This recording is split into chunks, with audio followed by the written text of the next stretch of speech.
देखो तो जैसा हमारे कल आधुनिक भारत का इतिहास हमने शुरू किया है,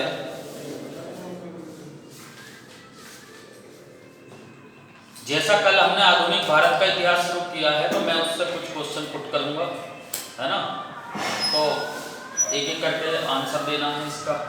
तो चंद्रभान से शुरुआत होगी हमारी इस क्वेश्चन क्लास की। जैसा कि कल हमने स्टार्टिंग की मिडिवल हिस्ट्री के बाद आधुनिक भारत के इतिहास की, यानी कि मॉडर्न हिस्ट्री।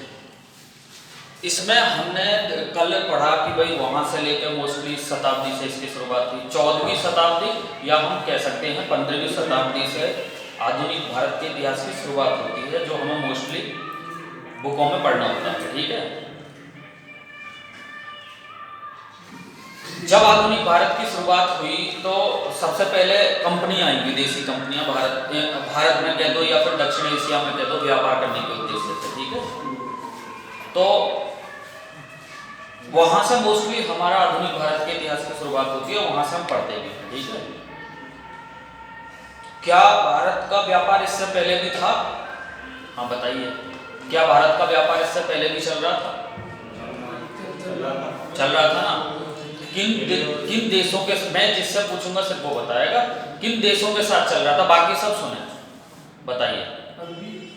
हाँ देखिए, ये बात कल जो स्टूडेंट नहीं आए हैं वो भी सुने, ताकि उनके वो चीजें भी क्लियर हो जाए, क्योंकि मैं केवल रिकैप के माध्यम से बता सकता हूँ, लेक्चर तो कल पूरा हो चुका। ये जो विदेशी कंपनियां जब भारत आई थी, विदेशी लोग व्यापार करने के उद्देश्य से भारत में, तब यहाँ से मोस्टली शुरुआत होती है आधुनिक भारत के इतिहास की। लेकिन इससे पहले क्या व्यापार चल रहा था? तो जैसा कि इन्होंने बताया मिस्टर चंद्रभान ने कि व्यापार चल रहा था। ध्यान रखना है, यही क्वेश्चन एग्जाम में पुट होगा और पूछा जाएगा, इससे पहले व्यापार भारत का मुख्यतः किन देशों के साथ चल रहा था? तो याद रखना है, इटली और अरब देशों के साथ भारत का मुख्य रूप से व्यापार चल रहा था। क्लियर? उसके बाद नेक्स्ट, अभी से पीछे, जैसा कि फिर हमने कल पढ़ा व्यापार चल रहा था। अब सीधी सी बात है, अगर व्यापार चल रहा है तो यूरोप के जो देश थे, अब उन यूरोप के देशों में तो एक इटली था जिसके साथ व्यापार चल रहा था, तो यहाँ से मोस्टली सामान इटली के लिए जाता था अरब होते हुए, जैसा कि मैंने कल बताया भी है। तो फिर वहाँ उसको ज़्यादा पैसा में जैसे भी वो बेचते थे, तो वहाँ वो अच्छी खासी इनकम कर रहे थे इटली के लोग। तो इटली का उस समय वर्चस्व भी था वहाँ पे यूरोप में, क्योंकि जिस देश के पास पैसा अधिक होगा, इनकम ज़्यादा होगी, तो वो उसका वर्चस्व अच्छा होगा। तो ऐसे कौन से दो देश थे जिन्होंने इटली के वर्चस्व को कम करने का प्रयास किया तथा भारत के लिए एक अन्य समुद्री मार्ग की खोज के लिए वित्तीय सहायता भी देना प्रारंभ किया? कौन से दो देश थे? मैं जिससे पूछूंगा केवल वो, अभी से एक मिस्टर अभी से, उसके बाद छोड़ दो। अब आप बताओ। हाँ, स्पेन और पुर्तगाल। देखो ध्यान से सुनना सभी को, ये क्वेश्चन एग्जाम में पुट होगा, मैं इसलिए इस क्लास के माध्यम से आपको बता भी रहा हूँ। स्पेन और पुर्तगाल बहुत अच्छी तरीके से माइंड में बैठा है, जो कि यूरोप के ये दो देश थे, स्पेन और पुर्तगाल। ये ऐसे दो देश थे जिन्होंने इटली के वर्चस्व जब बढ़ता जा रहा था ना यूरोप में, व्यापार के हिसाब से देखते हो, क्योंकि भारत का मोस्टली दक्षिण एशिया का व्यापार उधर ही चल रहा था, तो स्पेन और पुर्तगाल दो ऐसे देश थे जिन्होंने ये बीड़ा उठाया कि भाई एक अन्य समुद्री मार्ग के द्वारा खोज करो ऐसी, जो हम भी वहां तक पहुंच सके। समझ रहे हैं? यानी कि इटली के बढ़ते वर्चस्व को कम करने के लिए, बहुत अच्छी तरीके से सुन लें, मैं इंटरव्यू बेस्ड सवाल भी बता रहा हूँ इस लेक्चर के माध्यम से, ताकि इंटरव्यू में भी कभी काम आएंगे इस तरीके के क्वेश्चन। तो उसके वर्चस्व को कम करने के लिए इन्होंने वित्तीय सहायता तक प्रदान की, यानी कि लोगों को अन्य देशों के साथ वित्तीय सहायता भी प्रदान की। हालांकि कुछ अन्य देश भी थे, लेकिन मोस्टली पुर्तगाल और स्पेन आपको याद रखनी है। ठीक है, तो आधुनिक भारत के इतिहास की इसलिए मोस्टली शुरुआत 14वीं और 15वीं शताब्दी, मोस्टली हम 15वीं शताब्दी से ज़्यादा कहना उचित रहेगा, क्योंकि वास्को डी गामा जो आए थे भारत में वो 1498 में आए थे, तो मोस्टली 1400 तो खत्म ही हो चुकी है, 1500 स्टार्ट होने वाली है, तो इसलिए 15वीं शताब्दी से ही आधुनिक भारत के इतिहास की शुरुआत होती है।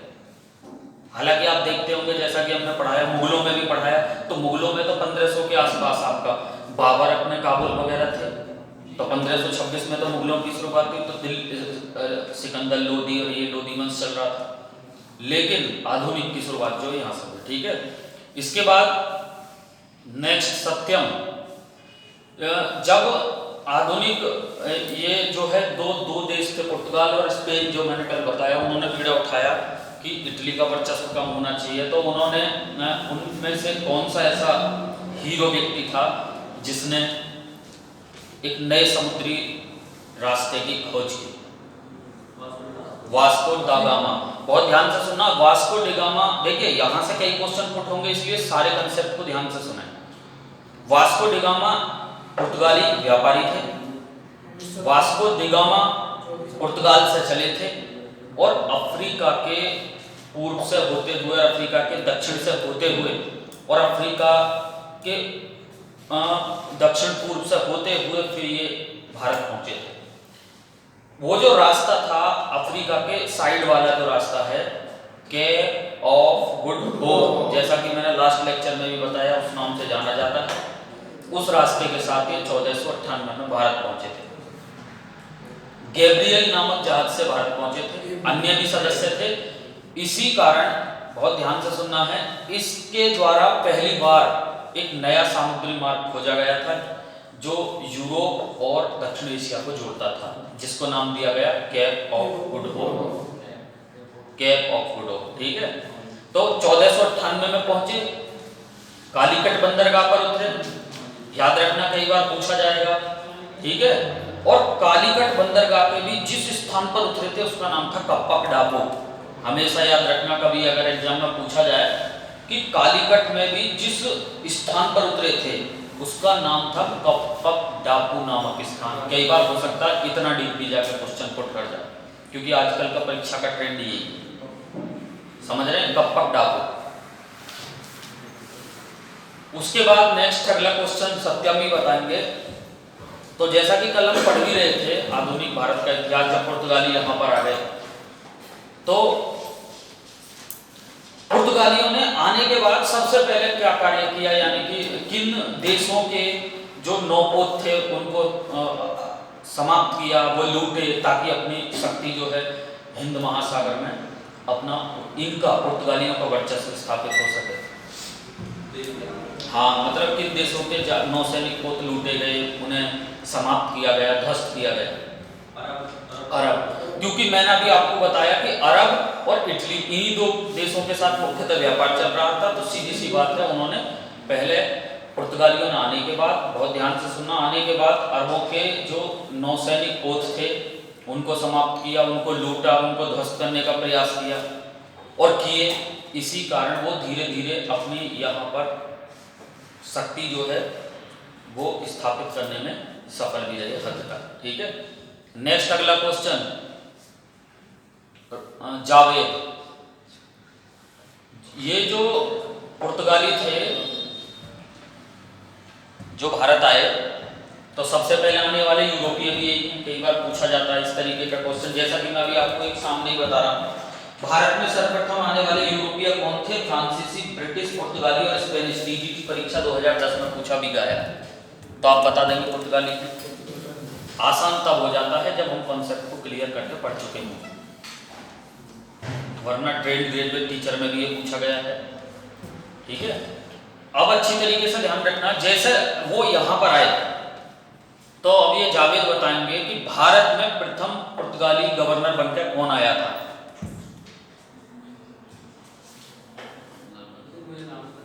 प्रथम पुर्तगाली गवर्नर बनकर जो आया था, बहुत ध्यान से सुनेंगे, मिस्टर सत्यम, बताओ। हाँ, फ्रांसिस्को डी अल्मीडा। देखो ध्यान से सुनना, ये क्वेश्चन आपसे पुट होगा, क्योंकि हम पुर्तगाली की बात कर रहे हैं तो हमें मालूम होना चाहिए। तो पहला वायसराय जो बनकर आया था ना पुर्तगालियों का, उसका नाम था फ्रांसिस्को डी अल्मीडा। क्लियर? अब ध्यान से सुनना है कुछ तथ्य को। अल्मीडा आए थे, पीछे से उनका उद्देश्य था, उनकी गवर्नमेंट का उद्देश्य था कि जाके सुरक्षा को न देखते हुए अपने व्यापार को मजबूत बनाइए। उन्होंने ऐसा किया भी, एक महत्वपूर्ण विषय वस्तु बताऊंगा, और इस विषय वस्तु को जो कल विद्यार्थी नहीं आए हैं वो ज्यादा ध्यान से सुने, जो कि कल आए हैं वो तो पढ़ ही चुके हैं। उनका उद्देश्य था यहां आने का कि अपने व्यापार को और अधिक मजबूत बनाए। ठीक, उन्होंने आने के बाद, हालांकि 1507 ईस्वी में, बहुत ध्यान से सुनिए, 1507 में जो मुस्लिम नौसैनिक बेड़ा था संयुक्त रूप से मिस्र, तुर्की और गुजरात का, बहुत ध्यान से सुनिए, इसने पहली बार में तो हरा दिया था 1507 ईस्वी में। किसको?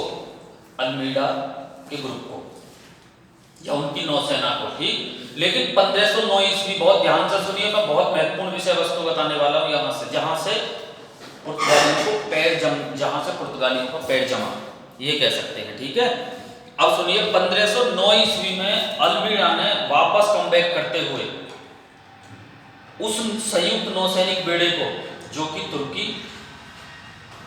समझ रहे हैं, तुर्की, गुजरात और मिस्र का जो था, उसको ध्वस्त किया, यानी कि उसको हराया। और स्टूडेंट, ये एक ऐसा पॉइंट है, इसी समय से, यानी कि 1509 से आप ये मान सकते हैं भारत में पुर्तगाली साम्राज्य की स्थापना हुई। यानी कि ये एक ऐसा पॉइंट है जहां पर पुर्तगाली साम्राज्य की भारत में स्थापना हुई। ये बात हमेशा याद रखनी है। 2 क्वेश्चन यहां से अलग अलग दिशा में पुट होते हैं, दोनों याद होने चाहिए। अगर एग्जाम में पूछा जाता है भारत में पुर्तगाली साम्राज्य की स्थापना के समय वायसराय कौन थे, तो फ्रांसिस्को डी अल्मीडा याद होना चाहिए। तो अगर ये पूछा जाता भारत में पुर्तगाली साम्राज्य की स्थापना के वास्तविक संस्थापक कौन थे, तो याद रखना है अल्बुकर्क। दोनों में अंतर है, दोनों में अंतर है। क्यों थे अल्बुकर्क, हम आज की क्लास में उस पर बात करेंगे। वीडियो को लाइक और शेयर करना ना भूलें।